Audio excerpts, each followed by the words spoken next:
ഇന്ന് തന്നെ ഡൗൺലോഡ് ചെയ്യൂ. കാണൂ നിങ്ങളുടെ ഫേവറേറ്റ് ഷോസ്.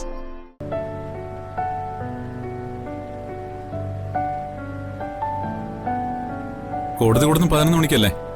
ആ അതെ, അതിനെന്താ? അപ്പൊ പിന്നെ നാളെ രാവിലെ പോയാൽ മതിയായിരുന്നല്ലോ. കോടതി കൂടുന്ന സമയത്തിന് മുമ്പ് തന്നെ നമുക്ക് അവിടെ എത്താൻ സാധിക്കുമായിരുന്നു.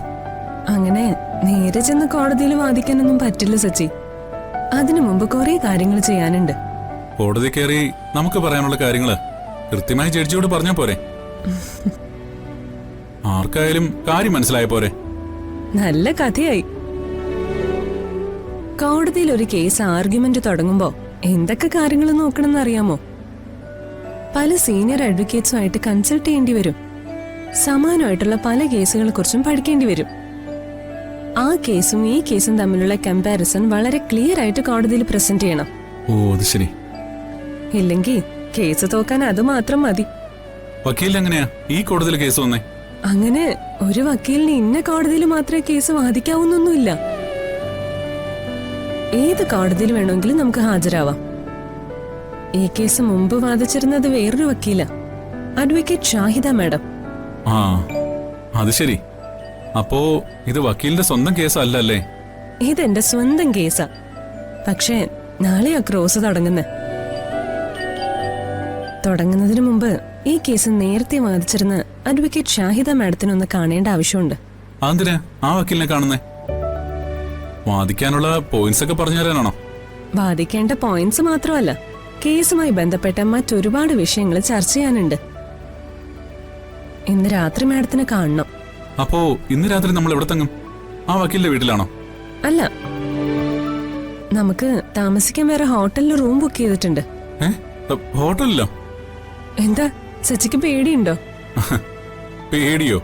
എനിക്കോ? നമ്മളിതൊക്കെ എത്ര കണ്ടതാ. എന്ത് കണ്ടിട്ടുണ്ടെന്ന്? ഇതുപോലെ ഏതെങ്കിലും സ്ത്രീകളോടൊപ്പം മുമ്പ് ഹോട്ടലിൽ താമസിച്ചിട്ടുണ്ടോ? ഏയ് ഇല്ല. വക്കീൽ ഇത് എന്തൊക്കെയാ പറയുന്നേ? അർച്ചനയല്ലാതെ വേറൊരാളുടെ കൂടെയുള്ള യാത്ര വക്കീലിന്റെ കൂടെയാ. തൽക്കാലം ഞാൻ വിശ്വസിക്കാം. ഏത് കേസാ? കേരളത്തിൽ വിവാദമായൊരു കേസാ. ഇപ്പൊ അത് ചർച്ച ചെയ്യപ്പെടുന്നില്ലെന്ന് മാത്രമേ ഉള്ളൂ. അല്ലെങ്കിലും അതങ്ങനെയാണല്ലോ. ആദ്യം കുറച്ച് വിവാദം ഉണ്ടാവും, പിന്നെ സാവകാശം അതെല്ലാരും മറക്കും. ഷാഹിദ മാഡം ഒരുപാട് നിർബന്ധിച്ചിട്ടാ ഞാൻ ഈ കേസ് ഏറ്റെടുത്തത്. ഇടയ്ക്കിടയ്ക്ക് ഇതുപോലെ സച്ചിനെ കൊണ്ടുവരേണ്ടി വരും. ചിലപ്പോ എന്റെ കൂടെ താമസിക്കേണ്ടിയും വരും. പണ്ടിതുപോലെ ദൂരെയുള്ള ഒരു അമ്പലത്തിൽ പോയി ഞാനും അർച്ചനയും കൂടെ ഒരുമിച്ച് ഒരു ഹോട്ടലിൽ താമസിച്ചിട്ടുണ്ട്.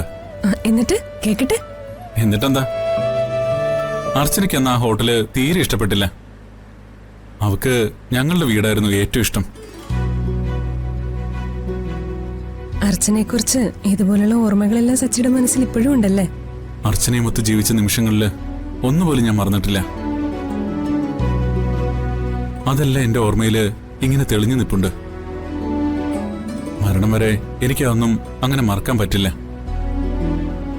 ഇങ്ങനെയും ഭാര്യയെ സ്നേഹിക്കുന്ന ഭർത്താക്കന്മാരുണ്ടോ? സച്ചിയുടെ ഓരോ അണുവിലും ഇപ്പോഴും അർച്ചന ജീവിക്കുവോ?